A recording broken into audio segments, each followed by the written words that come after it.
On a cool March evening in 2025, the glittering lights of Manhattan painted the skyline with a familiar glow, a sight that many of us over 50 have come to know through decades of watching New York City evolve. The streets buzzed with life taxis honking, pedestrians weaving through the chaos, but up in the luxurious enclave of the Upper East Side, a quieter elegance reigned. It was here, at Lison Rouge, one of the city's most exclusive restaurants, that James Franklin stepped out of a sleek black SUV. At 52, he carried himself with a steady grace that spoke of experience, his tall frame wrapped in a tailored suit that hugged his broad shoulders just right. The faint lines on his face told stories of a life spent serving, chasing down criminals, and upholding the law as an FBI captain, a title that demanded respect from anyone who knew it. But tonight, James wasn't looking for recognition. After a grueling week at the bureau, all he wanted was a quiet dinner, a moment to breathe amid the storm of his high-stakes world. Lison Rouge wasn't just any restaurant. It was a place where the elite senators, Wall Street tycoons, old money families gathered to sip vintage wine and dine on plates that cost more than most folks' weekly groceries. The kind of spot where chandeliers gleamed softly, casting golden flickers across white tablecloths, and a pianist in the corner filled the air with melodies that felt like a nod to the Rat Pack days some of us still hum along to. For those of us who remember the 60s and 70s, it might call to mind a time when such places were unspoken strongholds of privilege where who you were and what you looked like decided if you belonged. James, a black man in a crisp suit, didn't fit the usual mold of their clientele. As he approached the polished oak doors, his polished shoes clicking against the marble entryway, heads turned not with admiration, but with curiosity tinged with something sharper. Inside, the air was thick with the scent of truffle oil and the murmur of privileged chatter. James adjusted his tie, his dark eyes scanning the room as he approached the front desk. The manager, a wiry man with a practiced smile, stood behind the counter, his crisp white shirt starched to perfection. But when he looked up and saw James, that smile faltered, replaced by a flicker of unease. "Sorry, sir," he said, his voice clipped and cool. "We're full tonight." James raised an eyebrow, his gaze drifting past the man to the dining room beyond. 3 empty tables sat in plain view, one near the window, with a perfect view of the city lights, another tucked beside a velvet-curtained alcove. "Are you sure?" James asked, his tone low, but edged with a quiet authority that made the manager shift on his feet. For a moment, silence hung between them. The manager's eyes darted away, as if searching for an excuse that wouldn't sound as hollow as it was. James had seen this before, too many times in his 5 decades of life. It wasn't about the tables, it was about him. A black man walking into a place like this, no matter how sharp his suit or steady his demeanor, still raised eyebrows in 2025. For those of us who've lived through the marches, the sit-ins, the promises of change, it's a bitter reminder that some doors, literal and figurative, still creak shut unless you force them open. James reached into his wallet, pulled out a sleek black card, and placed it on the desk with a deliberate calm. The gold embossing glinted under the light. VIP membership, Lison Rouge. The manager's face flushed red, his practiced poise crumbling. "Oh, my apologies, sir," he stammered, snatching the card to inspect it as if it might be a fake. "Right this way." James followed him into the dining room, his expression unreadable, but inside, a familiar ache stirred. He wasn't just an FBI captain tonight, he was a man stepping into a world that still measured him by the color of his skin before anything else. As he settled into his seat by the window, the city lights stretching out before him, he couldn't shake the feeling that this dinner, this fleeting attempt at peace, was about to become something much bigger than he'd planned. As James Franklin settled into his seat by the window at Lison Rouge, the city lights of Manhattan shimmering beyond the glass, he might have hoped for a moment of calm, a chance to savor his meal and let the week's tension slip away. At 52, he'd earned that much, hadn't he? Decades with the FBI, chasing down threats most folks only read about in the papers, had taught him resilience. But as the manager scurried off, still flustered from the VIP card incident, James felt the weight of every eye in the room. For those of us over 50 who've seen the world shift from Jim Crow to today's promises of equality, it's a scene that stings with familiarity, a reminder that progress doesn't always reach every corner of society, especially not in places like this, where old habits die hard. The dining room hummed with the clink of crystal glasses and the soft laughter of the well-heeled. Waiters in crisp black vests glided between tables, their trays laden with plates that cost more than a week's pension for some of us. They paused to chat with a gray-haired couple about the wine list, flashed warm smiles at a businessman in a pinstripe suit, and even lingered to compliment a woman's pearl necklace 2 tables over. But when they passed James, it was a different story. Their steps quickened, their eyes slid past him as if he were invisible. He raised a hand to signal for service. 5 minutes ticked by, then 10. Meanwhile, a white couple who'd arrived well after him, still shaking off their coats, already had a basket of warm bread and a waiter pouring Bordeaux with a flourish. James leaned back in his chair, a faint knowing chuckle escaping his lips. It was a game he'd played too many times, seen it in diners back in the 80s, felt it in boardrooms, even now. Across the room, a white couple in their late 60s, folks who might have marched for civil rights in their youth, or at least cheered from the sidelines, kept stealing glances his way. The husband, his tie loosened after a long day, leaned toward his wife and muttered something behind his hand. She nodded, her lips pursing as she adjusted her glasses to get a better look. "A black guy here alone? That's odd," she whispered, loud enough for James to catch the edge of it. The husband smirked, adding, "Doesn't quite fit the crowd, does he?" Their snickers carried over the piano's soft notes, a sound that might have reminded some of us of lunch counters where fitting in once meant staying out. James didn't flinch. He'd heard worse, much worse over the years. But that didn't mean it didn't burn, deep down where pride and patience wrestled. Finally, a young waitress approached, her blonde ponytail swinging as she stopped a safe distance from his table. "What do you need?" she asked, her voice flat, stripped of the warmth she'd offered the table before. "No, sir." No smile, just a dry transaction. "A glass of red wine in the menu," James replied, his tone even but carrying that quiet steel he'd honed over decades. She didn't nod, didn't linger, just turned on her heel and vanished into the bustle. James took a slow breath, his fingers tapping lightly on the tablecloth. For those of us who've watched America wrestle with its soul through Vietnam, Watergate, and all the rest, this moment might feel like a quiet echo of battles fought long ago. The manager's reluctance, the waiter's chill, the couple's whispers. It wasn't loud hatred, not the kind you'd see in black and white newsreels. It was subtler, slicker, woven into the fabric of a place like Lison Rouge. And James knew it. He'd walked through it his whole life, from segregated schoolyards to the FBI's marble halls. As he sat there, the city lights casting shadows across his face, he couldn't help but wonder how long it'd take for that fabric to unravel, or if it ever would. James Franklin sat alone at his window table in Lison Rouge, the soft glow of Manhattan's skyline framing him as he waited for the glass of red wine he'd ordered. The waitress had disappeared into the crowd, her curt departure still hanging in the air, while the white couple 2 tables over continued their whispered commentary, their smirks like little darts aimed his way. For a man who'd spent over 30 years with the FBI, staring down threats most folks couldn't imagine, James had a thick skin, thicker than most of us might muster, after decades of life's wear and tear. But as the minutes stretched on, and the waiters kept gliding past with trays for everyone but him, the subtle slights began to pile up. Heavy as the old prejudices some of us over 50 remember, from days when separate but equal was still a fresh scar.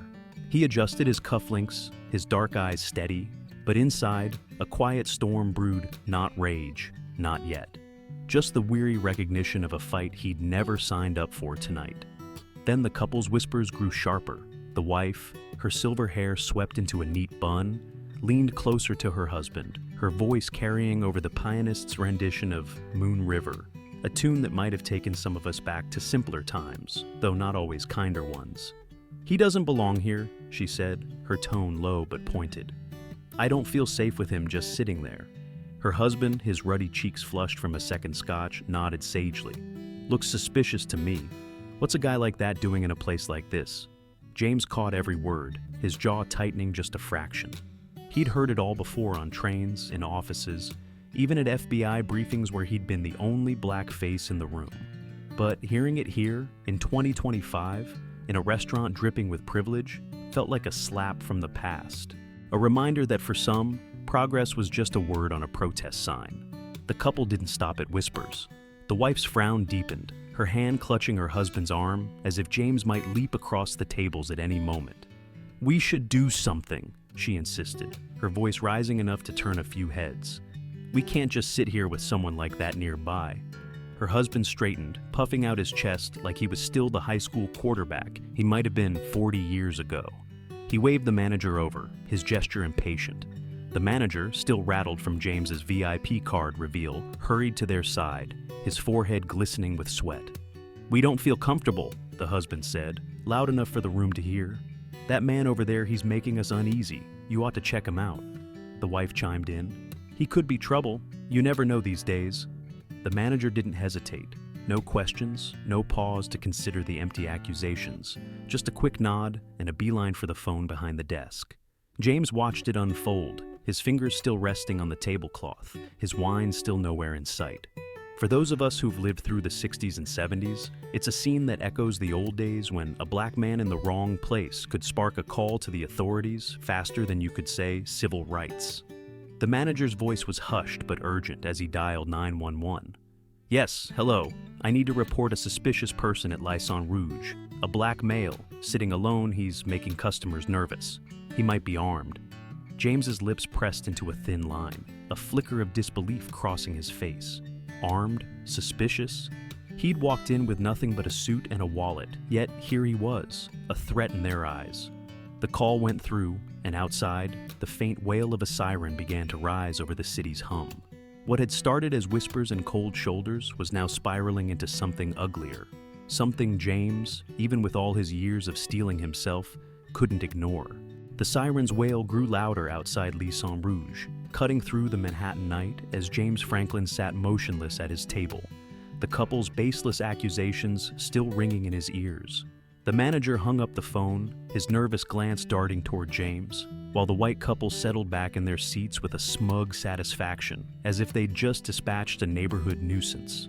For those of us over 50 who've seen tensions flare in diners, bus stations, and city streets decades ago, it's a chilling moment, a throwback to when a call to the law could turn a quiet evening into a fight for dignity. James's wine still hadn't arrived, but he barely noticed now, his sharp eyes fixed on the door as the sound of heavy boots echoed on the marble floor.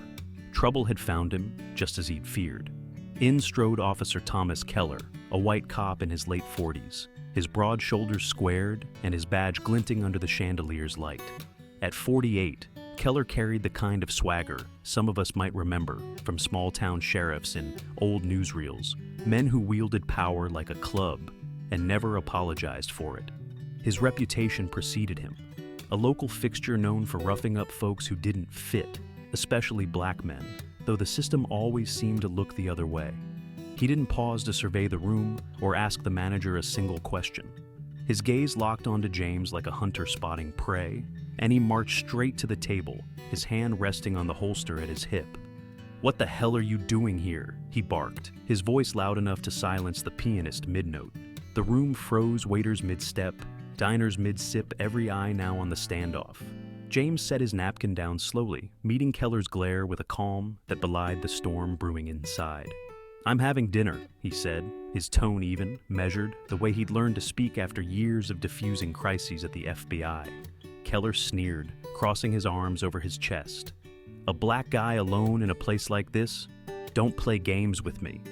A few white diners snickered, their amusement a bitter echo of the couple's earlier jabs. James tilted his head slightly. "Have I broken any laws, officer?" The question hung there, simple but piercing, the kind of challenge some of us might have wished we'd asked back when authority went unchecked. Keller's lips curled, his hand sliding to his gun. "I'm making sure you're not a criminal," he snapped, pulling the weapon free and leveling it at James's chest. Gasps rippled through the room, some diners ducked, others stared wide-eyed, the air thick with sudden fear. For a man like James, who'd faced down armed felons without blinking, the gun didn't faze him not outwardly. But the weight of it, the sheer audacity, hit hard. This wasn't about evidence or reason. It was about Keller's power, his assumption that a black man in a suit couldn't belong here without proving it. For those of us who've lived through the 60s marches or watched Rodney King's beating on grainy TV screens, it's a gut punch, a reminder that some cops still see skin color as a crime. "You've got 3 seconds to get out," Keller growled, his finger hovering near the trigger. James didn't move, his gaze steady as steel. "I'm not going anywhere," he said quietly, his voice cutting through the tension like a blade. Then, with deliberate calm, he reached into his jacket not for a weapon, but for his phone. Keller laughed, a harsh, barking sound. "Calling for help? Good luck." But James wasn't dialing just anyone. As the restaurant held its breath, he pressed a button and held the phone up, his eyes never leaving Keller's. This wasn't over, not by a long shot. The air in Lison Rouge was thick with tension as Officer Thomas Keller stood over James Franklin, his gun steady in his hand, the barrel pointed square at James's chest. The restaurant, moments ago a haven of clinking glasses and soft piano notes, now felt like a stage frozen in a spotlight, diners clutching their forks, waiters cowering behind counters, all waiting for the next move. Keller's ultimatum, 3 seconds to get out, still hung in the air, his sneer daring James to defy him. For those of us over 50 who have watched America wrestle with its demons through grainy newsreels of Selma or the Watts riots, it was a scene that felt all too familiar. A black man cornered, a white cop itching to pull the trigger, and a room full of onlookers too scared or too complicit to intervene. But James, his face a mask of calm, wasn't the type to flinch. He'd stared down worse in his 30 years, with the FBI bank robbers, cartel enforcers, men with nothing to lose. This question mark. This was just another bully with a badge. "Calling for help? Good luck," Keller taunted as James held up his phone, his thumb pressing the screen with a precision that betrayed no fear. The cop's laugh grated against the silence, but James didn't blink. "Director Reynolds," he said into the device, his voice clear and deliberate. "This is FBI Captain James Franklin. I'm being held at gunpoint by one of your officers at Lison Rouge, no cause, no reason." The words landed like a thunderclap. Keller's smirk vanished, his gun wavering as his ruddy face drained of color. The phone crackled to life, and a deep, authoritative voice boomed through the speaker, Donald Reynolds, New York's police chief. A name some of us might recognize from headlines about cleaning up the force. "James, what's going on?" Reynolds demanded, his tone sharp with concern. The room erupted in gasps. The white couple who'd sparked this mess shrank in their seats, the wife's hand trembling as she clutched her napkin, the husband's scotch suddenly forgotten. "FBI?" a diner whispered. "That cop's toast," another muttered. James kept his eyes locked on Keller, his voice steady as granite. "Sir, I'm eating dinner, and this officer's threatening me because I'm a black man alone." Reynolds paused, the silence on the line heavier than the gun in Keller's hand. "His name," the chief finally said, a command wrapped in ice. Keller stammered, "You're lying, you can't be FBI." But the bravado was gone, replaced by a panic that made his voice crack. For those of us who've lived long enough to see justice swing back, sometimes too late, sometimes just in time, it was a moment of raw satisfaction, like watching a bully finally trip over his own feet. Then the door swung open, and Lieutenant James Howard burst in. Keller's boss, a wiry man in his 50s with a no-nonsense stride. He took one look at the scene, Keller's gun, James's calm defiance, and his face twisted with fury. "Are you insane?" Howard roared, crossing the room in 3 strides. Before Keller could sputter a defense, Howard's hand cracked across his face, a sharp slap that sent the cop stumbling back, the gun clattering to the floor. The restaurant collectively exhaled, a wave of shock rippling through the crowd. "Pointing a weapon at an FBI captain?" Howard growled, his voice low but lethal. Keller clutched his cheek, his eyes darting for an escape that wasn't there. James leaned back in his chair, finally taking a slow sip of the wine that had magically appeared in the chaos, his expression unreadable. For us old-timers, it was a turning point that felt almost cinematic, a rare glimpse of accountability breaking through decades of buried wrongs. But James knew this wasn't the end, just the start of a reckoning Keller couldn't outrun. The slap from Lieutenant James Howard still echoed through Lison Rouge as Officer Thomas Keller staggered, his gun now a useless hunk of metal on the floor, his arrogance crumbling like a house of cards. James Franklin sat calmly, sipping his long-delayed glass of red wine. the city lights beyond the window casting a steady glow on his unshaken demeanor. The restaurant, moments ago a theater of tension, buzzed with disbelief, diners whispering, waiters gaping, the white couple who'd set this disaster in motion, now pale and silent, their smugness replaced by dread.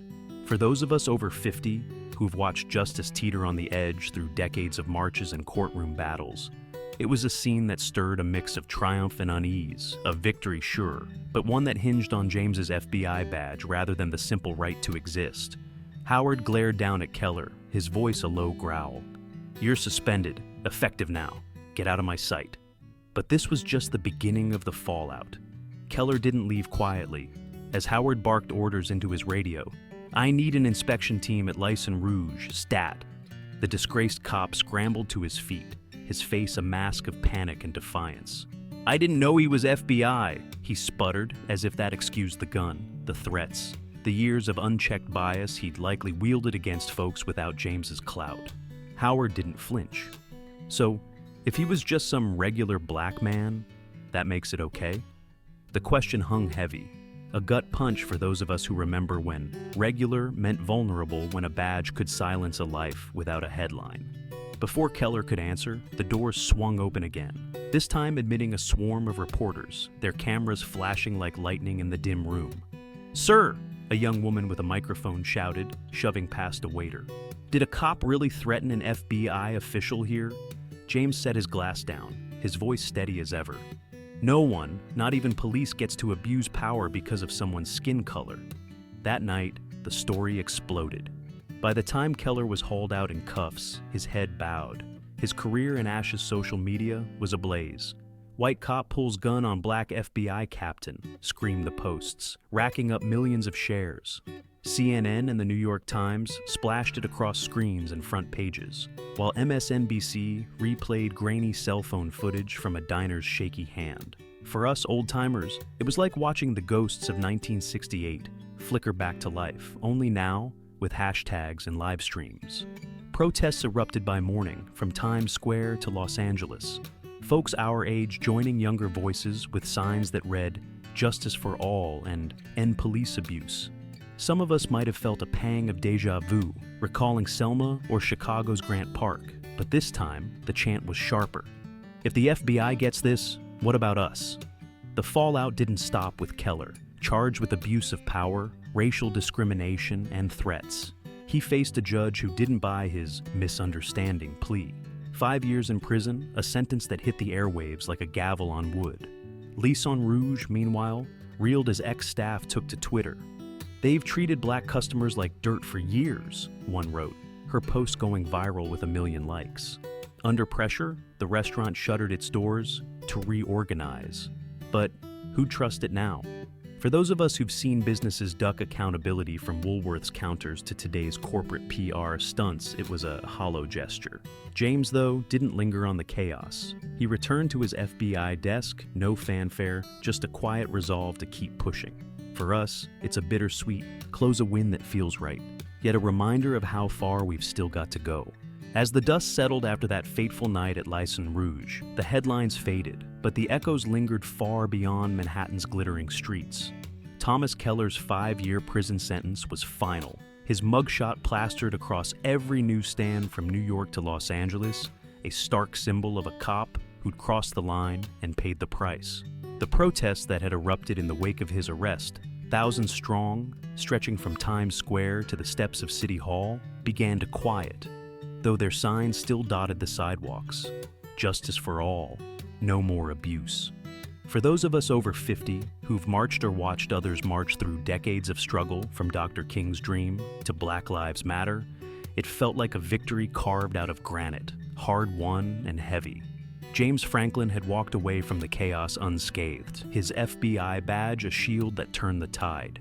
But as he slipped back into his routine, trading the spotlight for the quiet hum of his office, a deeper question gnawed at him, and maybe at us too.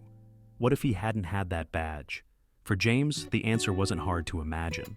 Without his title, without that call to Director Reynolds, Keller's gun might have fired instead of faltered. A black man alone, no matter how sharp his suit or steady his voice, could have ended up a statistic, another name lost in the churn of a system that too often shrugs at such losses. For those of us who remember the grainy footage of civil rights clashes or the Rodney King beating looping on CNN, it's a truth that stings. Progress has come, but not enough to save everyone.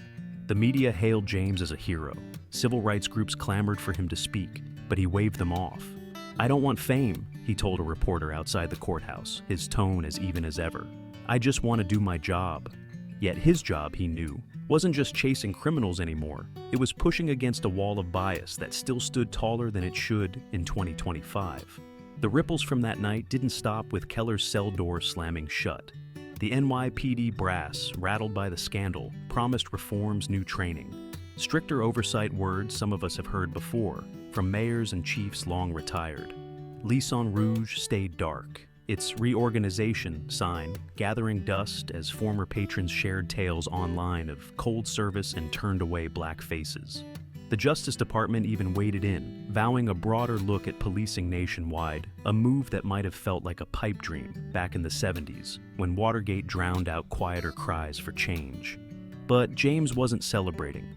Sitting at his desk, files stacked high, he replayed the night in his mind, not the slap that felled Keller, not the cameras, but the couple's whispers, the manager's lie, the gun in his face. Each moment was a brick in that wall he'd vowed to chip away at. One case, one stand at a time. For us old-timers, this story leaves a bittersweet taste. There's pride in seeing James turn the tables, in watching Keller's downfall spark a roar for justice that echoed coast to coast. But there's sorrow too, a nagging ache that it took an FBI captain to make it happen. What about the regular folks, the ones without a badge or a title?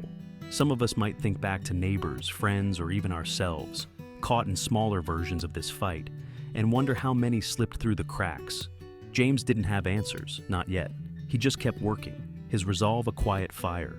For those of us who've seen America stumble and rise, it's a reminder. Every win counts, but the road's still long.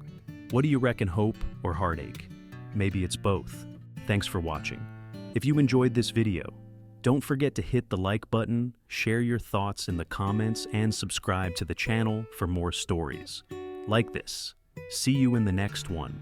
If you enjoyed this video, don't forget to hit the like button, share your thoughts in the comments, and subscribe to the channel for more stories like this. See you in the next one.